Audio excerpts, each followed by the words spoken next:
And so because he's not present, he's not being the leader that he should be, that actually opens the Guardians up to vulnerability. Disney faces fresh backlash as the Guardians of the Galaxy cast breaks their silence. So it's a very bittersweet thing. They're accusing the studio of neglect, betrayal, and emotional fallout. But listen, I'm excited for them to go do whatever they want to with Guardians. What did Disney's CEO do to lose the Guardians cast? And why did one star vow never to return? It all traces back to one explosive decision: the betrayal.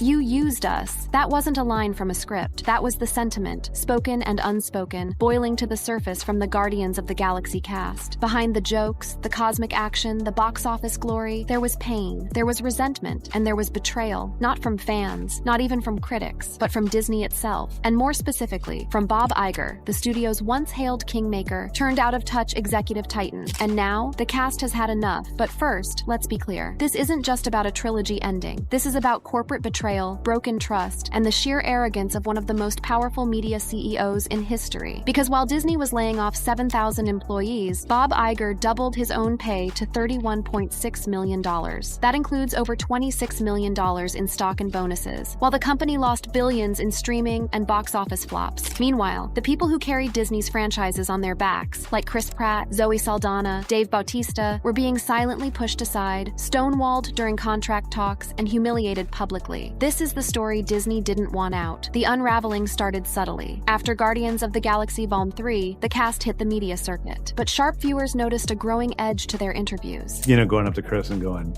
just don't suck this time.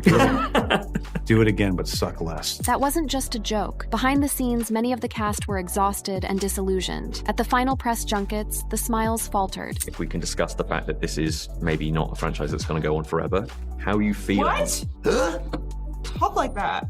How do you feel about the idea of James Gunn and you guys not necessarily being part of the same gang? I'm against it. Behind those chuckles was a gut punch, because what most fans didn't know is that the cast never wanted this to be the end. In fact, they had every intention to keep going until Disney cut the legs out from under them. Here's what really happened. During the chaotic years of Disney's pandemic recovery and creative collapse, Bob Iger was brought back to save the company. But instead of revitalizing it, he slashed jobs, gutted budgets, and stopped caring about the artists who made Disney magic. He treated the Marvel franchise like a spreadsheet, not a legacy. And the Guardians? They were just a column marked complete. Actors were shocked when they learned there'd be no future plans for their characters. They found out from trade reports or interviews where Iger downplayed their worth. Just look at what he said during the writers and actors strike. We wanted to do the same thing with the writers, and we'd like to do the same thing with the actors. There's a level of expectation that they have that is just not realistic. And they are adding to a set of challenges that this business is already facing that is, quite frankly, very disruptive. So they're not being realistic? No, they're not. Why not?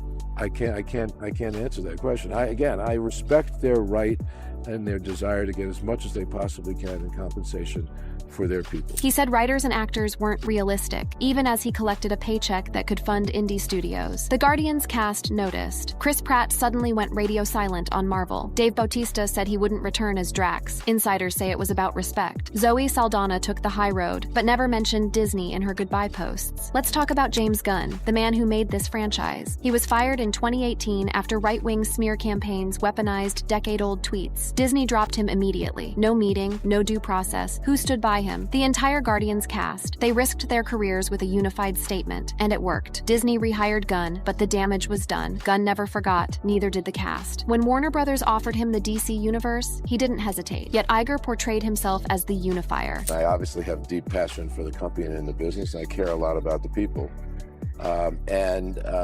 After coming back, realized that the company was facing a number of challenges, some self-inflicted, some caused by changes in the business, large-scale disruption of certain parts of the business.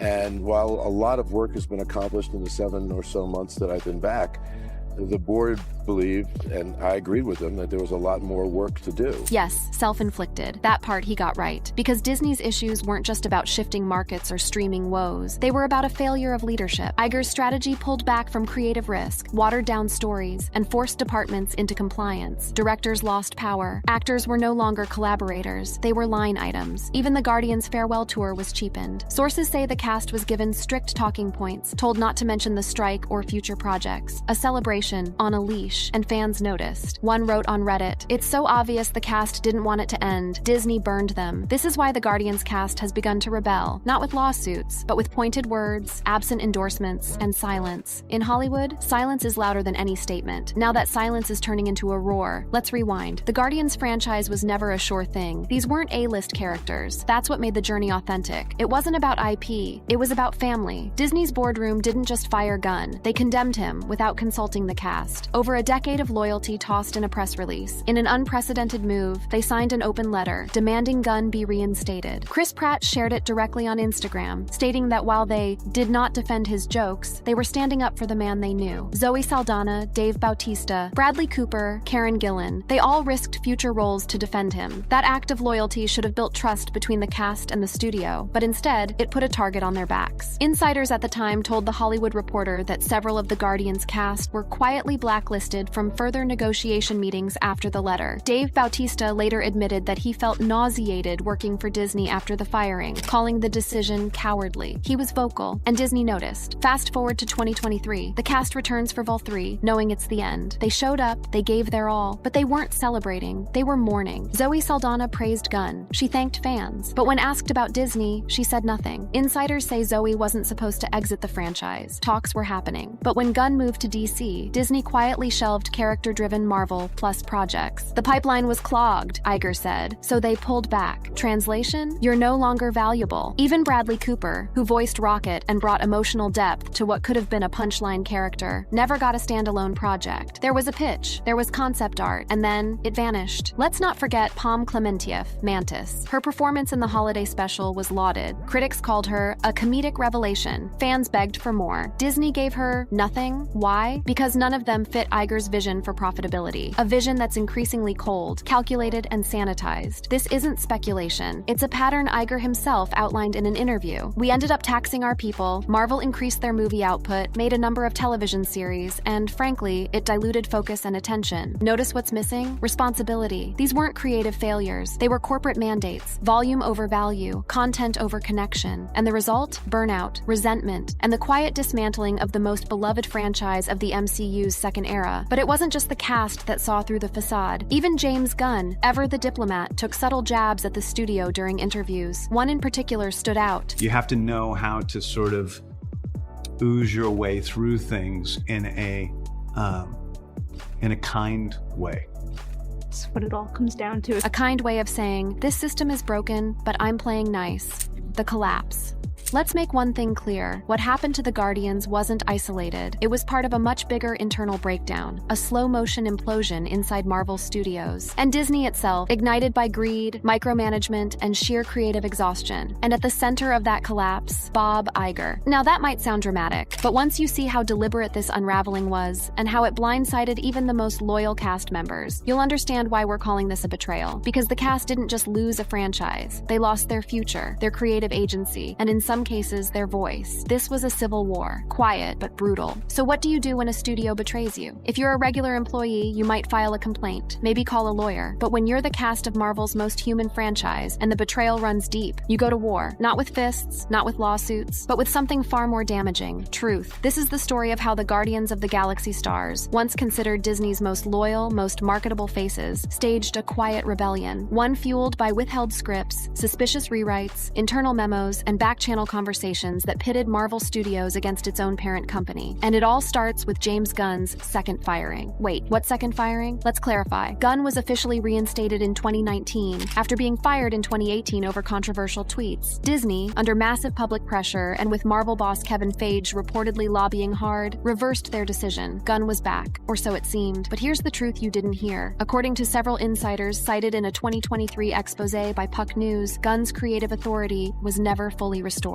Behind the scenes, Bob Iger and upper Disney management installed new layers of oversight around Guardians Vol 3, quietly slashing the budget, limiting his final cut control, and even mandating a streaming compatibility clause for certain scenes in case they were chopped up for future content repurposing. Yes, you read that right. They planned ahead to slice up his film into streaming content before it was even done. By the time Gunn returned, his set was surrounded by watchers, studio reps, streaming execs, brand managers. Their presence was quiet, but always there. One crew member allegedly said they called them the Shadows. Gunn himself never publicly condemned Disney for this, but in his Empire interview, he implied as much. He said he was allowed to finish Volume 3 his way, but noted it was the hardest shoot of his career. One comment stuck out. When you're making a movie with people you trust, it's a joy. When you're making one with people who don't trust you, it's a grind. And here's where things get darker. The cast didn't know Volume 3 was the last one until after it was shot. They suspected, of course. Gunn had been open about wanting to move on, but most assumed Disney would spin off characters like Mantis, Rocket, Nebula, or even Kraglin into new shows, especially with the explosion of Disney Plus content. Instead, they were met with silence. When Chris Pratt asked about Star-Lord's future, he got a vague, "We'll see." When Palm Clementieff asked if Mantis could get a limited series, the pitch never left the room. Karen Gillan, who transformed Nebula from a background villain to one of the MCU's most emotionally complex characters, was offered nothing, not even a cameo commitment. They were being phased out, and it wasn't because they weren't beloved. It was because they were expensive. According to insiders at The Wrap, Disney was under immense pressure from investors to cut aging legacy costs post-COVID. That meant fewer multi-film deals, fewer back-end bonuses, more flexible contracts with newer, cheaper actors. You know who became the model? Jonathan Majors? Yes, that Jonathan Majors. But more on that chaos in a different story. So Disney quietly pulled back. They deprioritized Guardians characters in the next MCU phases, and when the cast found out, all hell broke loose. But that wasn't all. After Gunn announced he would be heading to DC as co-head of their new cinematic universe, the internal atmosphere at Marvel Studios became toxic. Writers reported abrupt cancellations of upcoming treatments, staffers were told to stop referencing Guardians IP, and cast representatives were informed that no further spin-offs are currently greenlit, no matter what was being discussed publicly. This was corporate retaliation, and it set off a ripple effect across the cast, many of whom felt they were being punished for supporting Gunn in the first place. Take Dave Bautista. The man who played Drax was perhaps the loudest critic of Disney during Gunn's first firing, but after the trilogy ended, he got ice-cold silence. Despite expressing interest in continuing in a smaller, more dramatic role, Bautista was reportedly told by a Disney executive that Drax doesn't fit the evolving tone of the brand. And Dave Bautista? He'd already made up his mind. He said it plainly. During interviews for Knock at the Cabin, "I'm so grateful for Drax, but I don't want Drax to be my legacy." Read between the lines. What he meant was, Disney doesn't care about Drax anymore, and they sure as hell don't care about Dave. Chris Pratt reportedly confronted an exec after a press day in London, asking why he had to find out from fan speculation that Star-Lord wouldn't return. According to one source close to the set, he said, "You're Disney, not a podcast. Call me." And the most gutting moment? When James Gunn wrapped the final day of shooting, there wasn't a single studio executive there to say goodbye. No Feige, no Iger, just crew, cast, and a few exhausted producers. That was the moment it really hit them. It was over. Not because the story had ended, but because the studio had moved on. And the hypocrisy? That same week, Bob Iger was on CNBC, praising the enduring power of the Marvel brand. He said, "I'm extremely optimistic about the company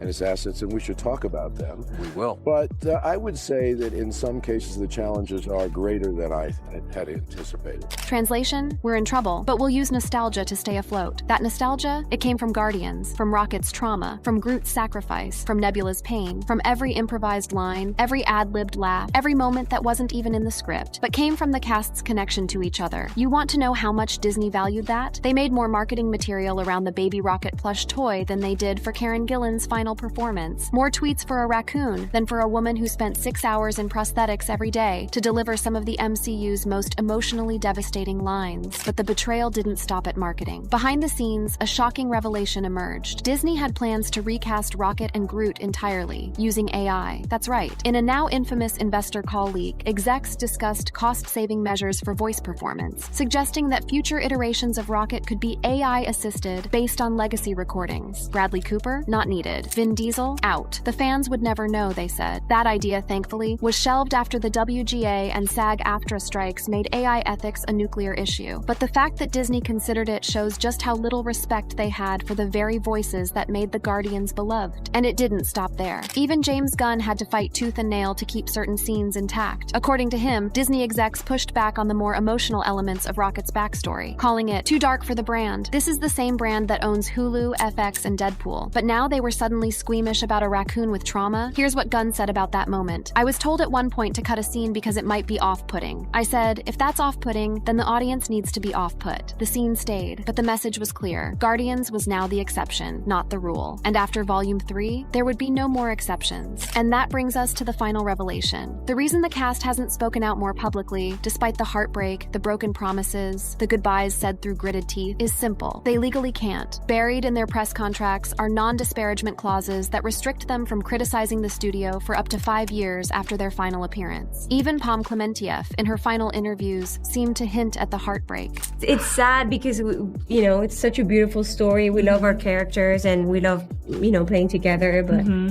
But all things must come to an end. Notice what she didn't say? She never said she wanted it to end. So where was Disney during all this? Bob Iger was doing interviews, mocking the writers' strike, claiming actors had unrealistic expectations for fair compensation, even as he collected a $31.6 million paycheck for presiding over the collapse of the most valuable IP in entertainment history. Being realistic is imperative. What do you do in the interim then? Does AI Well, start to write a lot of scripts? It will have a very, very damaging effect on the whole business, and unfortunately, The strike will. there's huge collateral damage in the industry to people. The irony? The only ones being realistic were the Guardians cast, who saw the iceberg coming and tried to steer the ship before it was too late. And now, they're moving on, but not quietly. Chris Pratt is producing his own content now, with more control. Karen Gillan is directing indie films. Dave Bautista is breaking out in award-winning dramas. Zoe Saldana is back in Avatar and working with studios that respect her voice. And James Gunn? He's building his own cinematic universe, one where actors, writers, and stories come first. Because they learned the hard way, you can't save a galaxy from a boardroom. Disney was preparing for blowback. They knew how this would look. They knew what they did, and they wrote up contracts to make sure nobody could say it. But now, they don't need to, because the silence speaks for itself. The Reckoning.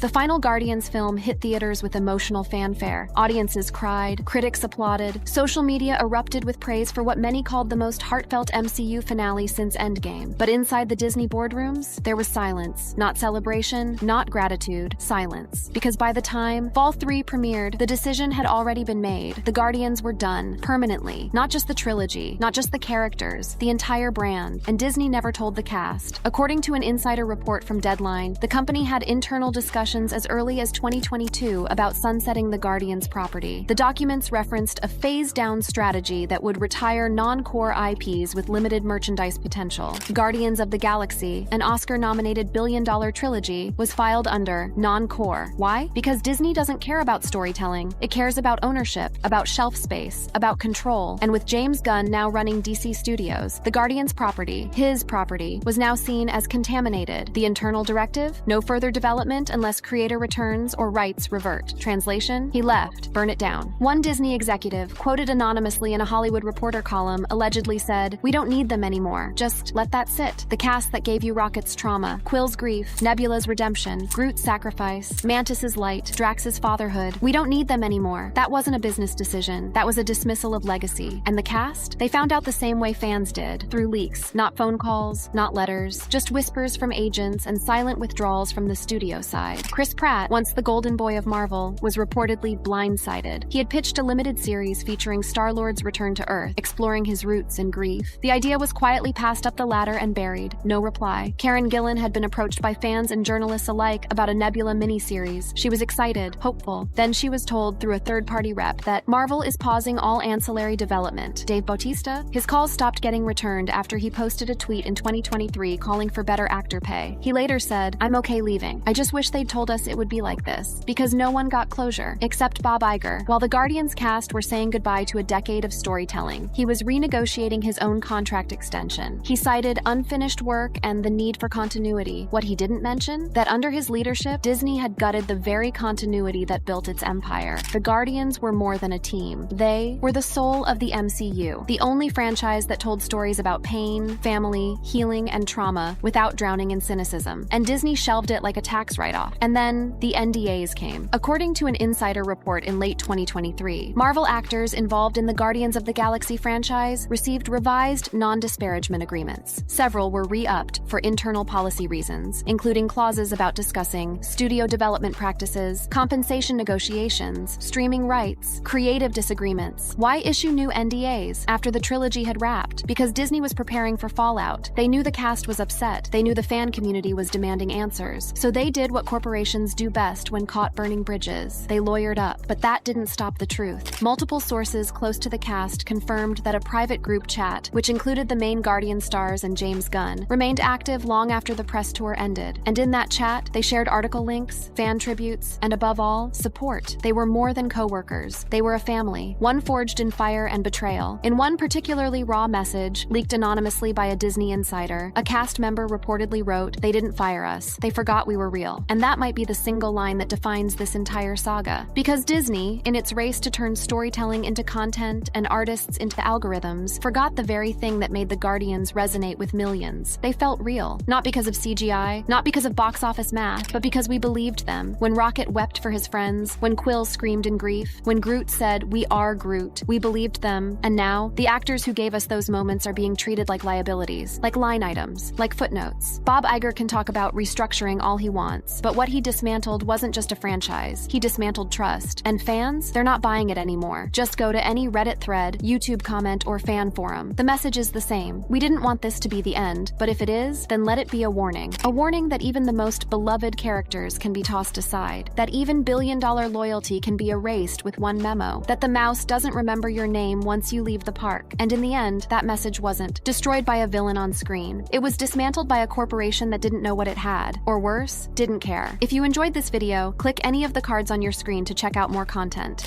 Yeah. It's almost terrifying to think about these being done. Chris Evans has just opened up about something going on at Disney, and honestly, it's got people worried. For a while now, there have been whispers about drama unfolding behind the scenes, things never meant for the public eye. But hearing it from one of the studio's biggest stars, that hits different. So what exactly is going on?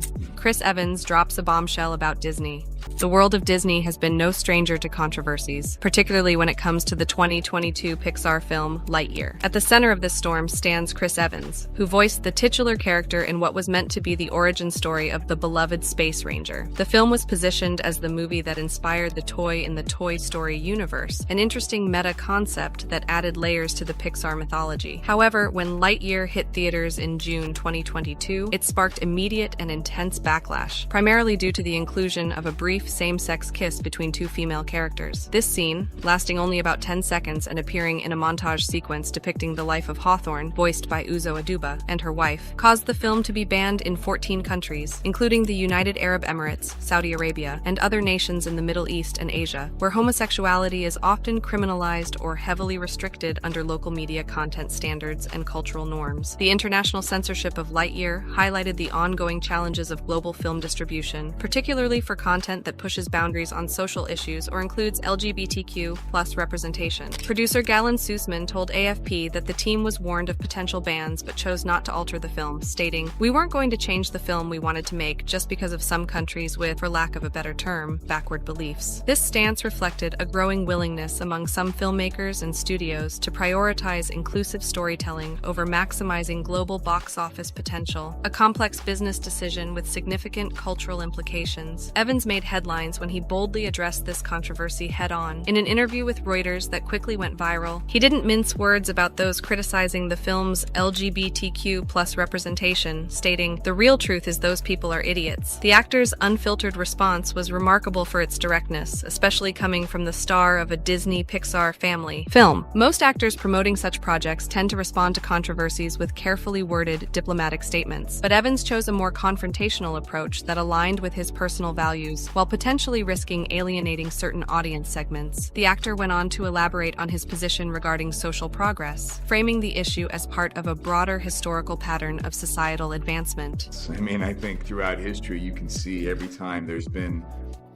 social advancement as we wake up. I mean, the American story, the human story is one of constant social awakening and growth, and that's what makes us good. This framing situated the Lightyear controversy within a larger narrative of American and human progress, suggesting that resistance to diverse representation is not only wrong-headed, but part of a historical pattern that ultimately gives way to greater inclusivity. Evans's choice to contextualize the film's representation in these sweeping historical terms elevated the discussion beyond a single scene in an animated movie, connecting it to fundamental questions about social evolution, innovation, and progress. What's particularly interesting about Evans's stance is how firmly he planted his flag in support of inclusion, even as Disney was navigating its own internal controversies regarding LGBTQ+ content. Before the film's release, the same-sex kiss scene was initially cut from Lightyear, but was later restored following protests from Pixar staff. This internal conflict at Disney Pixar was part of a broader protest against Disney's response to Florida's Don't Say Gay bill, officially the Parental Rights in Education bill, which restricts discussions of sexual orientation and gender identity in primary school classrooms. In March 2022, LGBTQ employees and allies at Pixar sent a joint statement to Disney leadership, claiming that Disney executives had censored overtly gay affection in films, highlighting years of thwarted efforts to include LGBTQ+ identity in their projects. The statement detailed specific examples, including the removal of a rainbow sticker from Soul 2020 and same-sex couples from various backgrounds in films, illustrating the tension between creative desires for representation and corporate concerns about market reception. Evans continued his criticism of those opposing the film's representation, predicting their eventual irrelevance in increasingly stark terms. And, you know, when that happens, there's always going to be people who are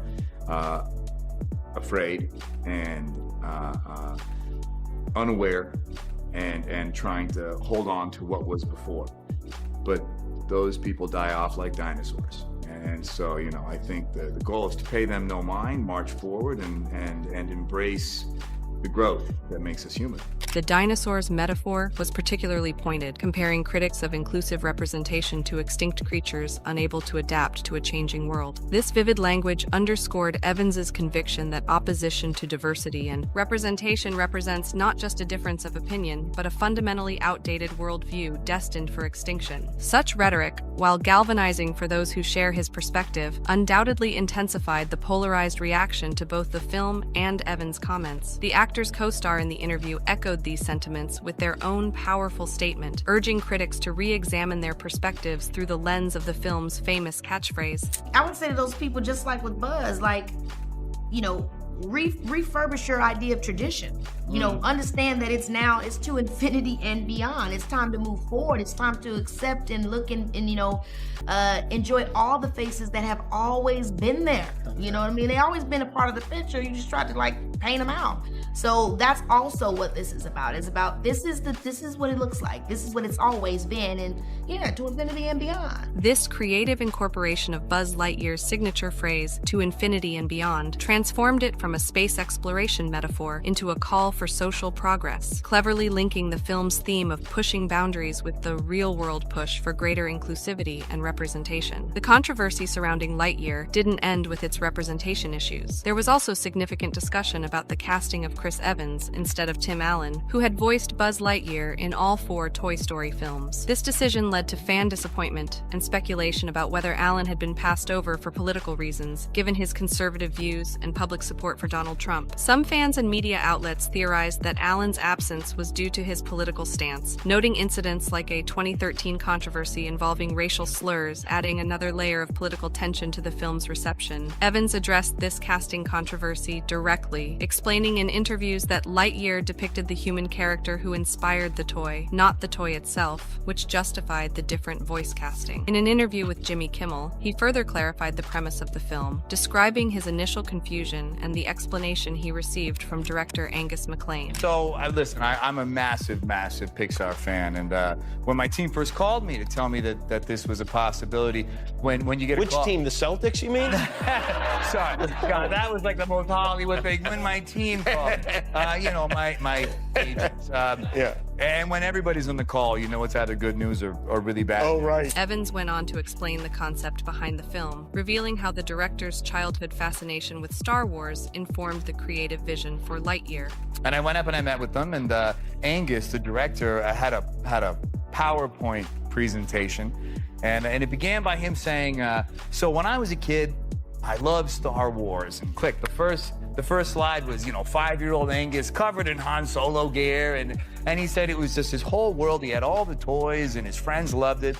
And he said that when he first saw the first Toy Story, and when Andy got Buzz Lightyear and all his friends knew who Buzz was, he wondered what was the movie in their world that they saw that made Buzz such an iconic. This explanation positioned Lightyear as a meta-narrative within the Pixar universe, the fictional movie that existed within the world of Toy Story that inspired the Buzz Lightyear toy line. This creative concept sought to justify both the visual differences between the animated human Buzz and the toy Buzz, as well as the voice casting change from Allen to Evans. Tim Allen himself weighed in on the controversy in an interview with Extra, commenting on the lack of connection between Lightyear and his portrayal of the character. "It's a wonderful story, it just doesn't seem to have any connection to the toy. It's a little, I don't know, it just has no relationship to Buzz. It's just no connection. I wish there was a better connection." Allen's remarks, while not directly critical, suggested a disappointment with how the character had been reimagined, adding fuel to the existing controversy about his absence from the project. Despite the explanations offered by Evans and the creative team, the casting controversy added another layer of political tension to the film's reception. Some conservative commentators and fans saw Allen's absence as part of a pattern of Hollywood sidelining performers with right-leaning views, while others accepted the creative explanation at face value. This division reflected the increasingly polarized nature of media reception in contemporary American culture, where casting decisions and creative choices are often interpreted through political lenses. Despite the controversies, or perhaps partly because of them, Lightyear underperformed significantly at the box office. Reports indicate that the film lost Disney a substantial $106 million,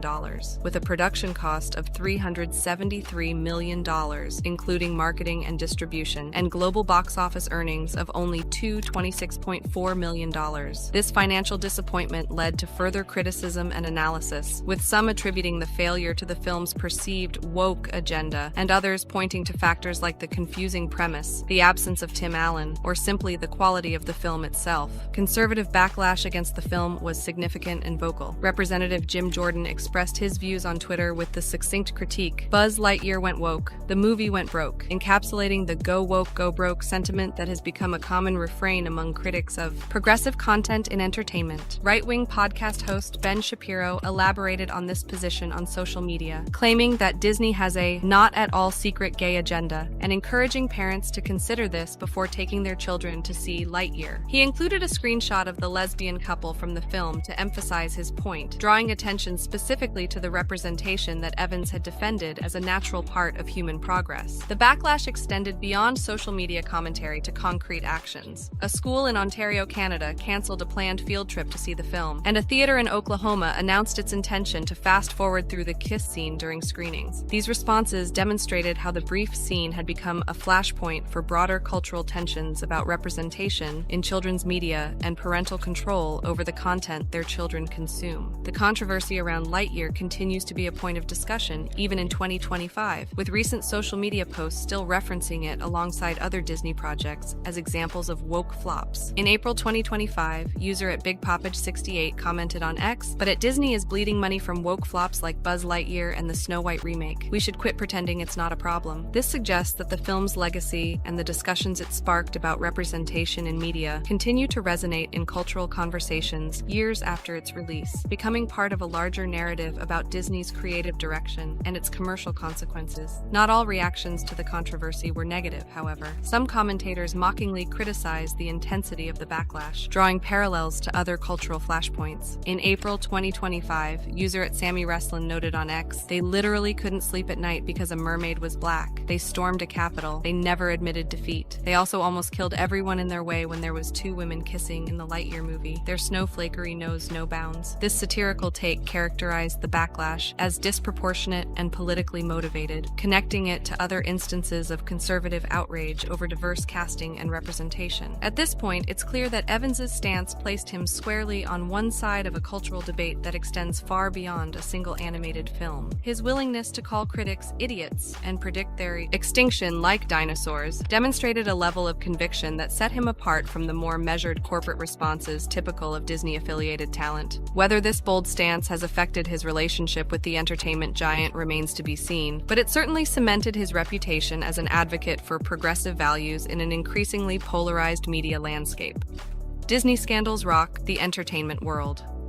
While Chris Evans' comments about Lightyear critics generated significant buzz, they represent just one facet of Disney's recent controversies. The entertainment giant has been navigating a sea of scandals that extend far beyond the casting and content choices of a single Pixar film. One of the most alarming recent incidents occurred in early 2025, when former Disney employee Michael Schur was sentenced to 3 years in prison for hacking into the park's menu system after being fired in 2024. This wasn't just digital vandalism, it was a potentially dangerous breach with real-world safety implications. Between July and September 2024, Schur repeatedly hacked into Disney's menu creation software, making various malicious alterations including changing allergen information, falsely indicating that some items containing peanuts were peanut-free. This could have had life-threatening consequences for visitors with severe allergies had Disney not caught and removed the altered menus before they reached park restaurants. The extent of Schur's digital sabotage was comprehensive. In addition to the allergen misinformation, he changed menu prices, added profane language, disabled employee accounts, and altered QR codes to link to a website advocating a boycott of Israel-related businesses. The incident disrupted operations for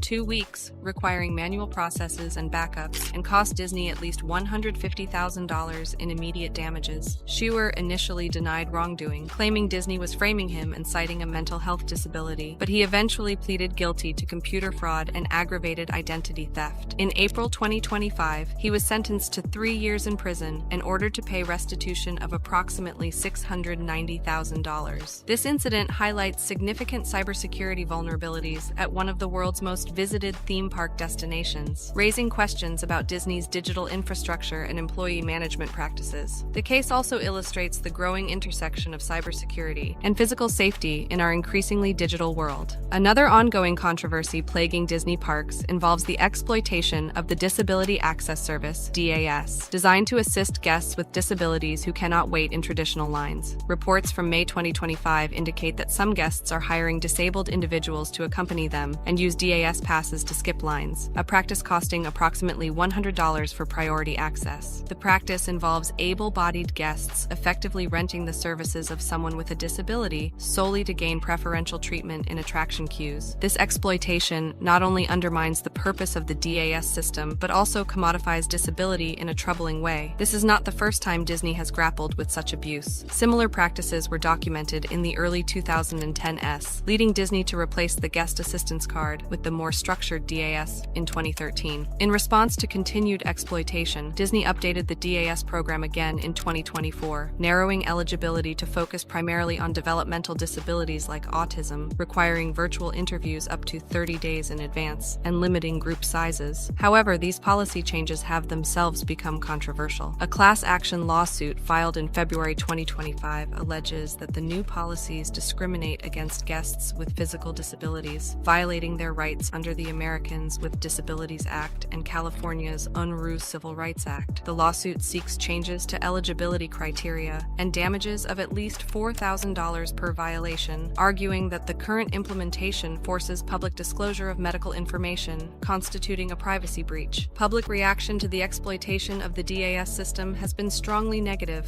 On forums like mumsnet.com, commenters called the hiring practice deceitful and profoundly depressing, with one person noting, "As someone with a disability who now has to jump through ridiculous hoops in Florida, people like your husband are the reason getting the pass I've legitimately used for years is now near impossible." Disney has defended its policies, stating that the claims in the lawsuit are without merit. The company adjusted the wording of its DAS eligibility descriptions in January 2025, removing the word "only" from certain criteria, possibly in response to legal pressures. Beyond operational issues at the parks, Disney has also faced broader controversies related to cultural and political debates. The company's response to Florida's Don't Say Gay bill in 2022 exemplifies this challenge. Disney's initial silence on the legislation led to staff walkouts and public criticism. LGBTQ employees and allies at Pixar alleged that Disney executives had actively censored overtly gay affection in their films. When Disney eventually opposed the bill after significant pressure, promising $5 million to LGBTQ+ charities and halting political donations in Florida, it faced backlash from conservative stakeholders and politicians. Florida Governor Ron DeSantis responded by targeting Disney's special self-governing status in the Reedy Creek Improvement District, escalating what had been a cultural disagreement into a legal and legislative battle. The controversies surrounding Lightyear are part of a longer history at Pixar and Disney regarding LGBTQ+ representation. Over Pixar's 27-year history, few films have included unambiguous LGBTQ+ characters, with examples like a one-eyed cop mentioning a girlfriend in Onward 2020, and two moms hugging a child in Toy Story 4 Inches 2019. This pattern suggests an ongoing tension between creative desires for inclusive storytelling and business concerns about market reception. The conservative backlash against Disney's perceived woke agenda extends beyond Lightyear. Recent social media comments continue to frame Disney's creative choices in political terms. For instance, the casting decisions for the live-action Snow White remake sparked heated debates in March 2025, illustrating how Disney properties have become battlegrounds in broader cultural wars about representation. In March 2025, another incident added to Disney's challenges when a fire broke out in a walk-in cooler backstage at Epcot's France Pavilion, leading to the evacuation of Remy's Ratatouille adventure. Just days later, a Florida man was arrested for attempting to bring cocaine into Magic Kingdom, generating headlines that associated Disney World with illegal drug activity. As Disney navigates these multifaceted scandals, it faces the challenge of maintaining its identity as a family-friendly entertainment provider while addressing the increasingly diverse and sometimes conflicting expectations of its global audience. The controversies reveal a company at the intersection of changing social norms, technological vulnerabilities, and polarized political environments.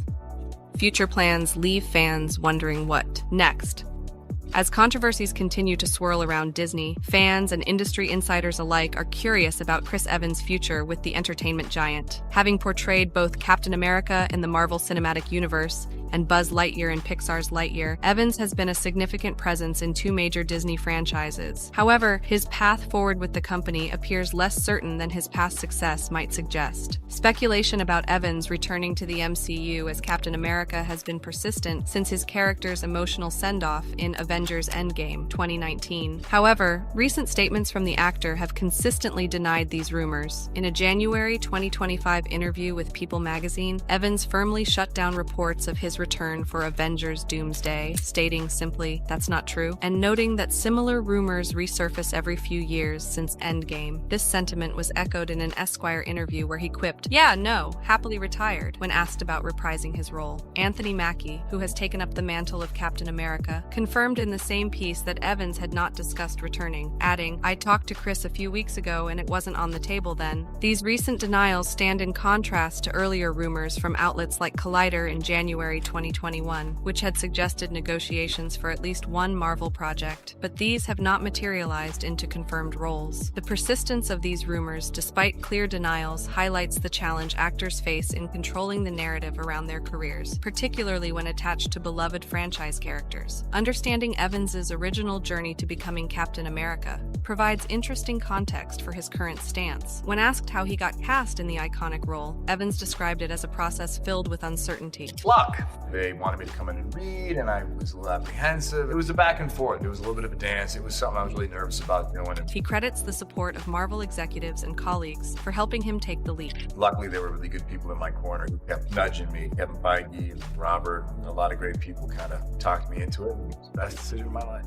This initial hesitation, followed by the career-defining success of his tenure as Captain America, may inform his current reluctance to return to the role. Having completed a satisfying character arc and moved on to other projects, Evans may be wary of diminishing the impact of Steve Rogers' farewell by returning for additional appearances. While the MCU door appears closed for now, another potential avenue for Evans' future with Disney lies in the Star Wars franchise. An ex-post from September 2019 shows Evans' interest in joining the galaxy far, far away, as he simply responded "me" to a query about MCU actors in Star Wars. Reports from Giant Freakin' Robot in June 2024, citing insider Daniel Richtman, indicated Disney had informal talks with Evans for an upcoming Star Wars project, likely a theatrical film under Kevin Feige's development. This potential Star Wars connection makes sense given Evans's previous collaboration with Rian Johnson, director of Star Wars Episode 8, The Last Jedi, on the hit film Knives Out. Earlier reports, like one from Mickey in November 2020, also mentioned talks between Evans and Disney regarding Star Wars, but the lack of updates leaves this possibility in the realm of speculation. In terms of animation work with Disney, Evans' experience with Pixar for Lightyear was both a creative opportunity and a commercial challenge. The film's underperformance at the box office office, losing Disney $106 million according to reports, may affect the likelihood of sequels or new Pixar projects involving the actor. While critics praised his performance, there are no indications of sequels or new Pixar projects involving him. When discussing his approach to voicing Buzz Lightyear, Evans revealed his respect for Tim Allen's original performance. Well, it's nice to have what Tim did, because not only did he do it so well, and we all love him for what his performance was, but the character actually is. I mean, this is the human version of the toys. He further explained his process. This is an iconic role, but informed very much in part by what Tim did. Whatever this character is would have to be why Tim is the way he was. So you just kind of take his performance as a blueprint and just move upstream. Evans also shared insights into the unique challenges of voice acting for animation. Everyone always says, like, well, what was it like working with the other actors? You don't work with the other actors. You're in a booth by yourself. I didn't even meet half the actors until last night at the premiere. So it's a very isolating thing, and you really end up focusing extremely on the one string you're playing on, which is your voice.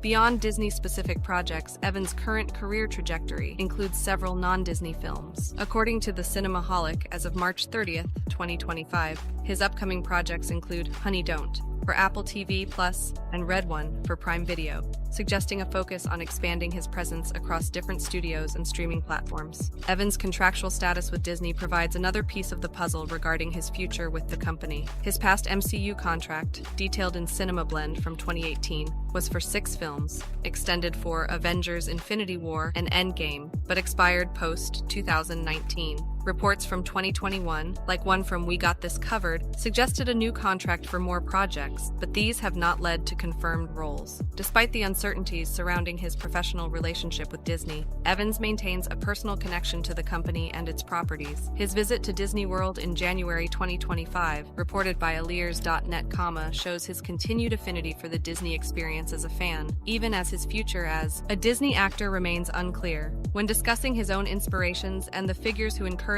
his career path, Evans credited his parents and local theater directors. I mean, I'm very lucky. My parents were always really, really supportive. I had a couple good local theater directors. When I was a kid, you do community theater, kids theater, and things like that. As of May 4th, 2025, Chris Evans' future with Disney remains largely speculative. While he has denied returning as Captain America, the possibility exists given past rumors, but current evidence leans toward no return. Star Wars offers a potential new chapter, with talks reported but no confirmation. Other Disney projects, like Pixar sequels, are not in development for him. His career trajectory, as seen in upcoming non-Disney projects, suggests a focus outside Disney, but his expressed interest in Disney's expansive franchises keep the door open for future collaborations. For fans of Evans' work with Disney, whether as Captain America or Buzz Lightyear, the coming months and years will likely bring clarity regarding his next steps with the entertainment giant. Until then, the actor's firm statements about being happily retired from the MCU and his diversification into non-Disney projects suggest a career in transition, one that may or may not include future collaborations with the house that Mickey built. Thank you for watching. If you enjoyed watching this video, click on one of the boxes playing on your screen to watch more similar content.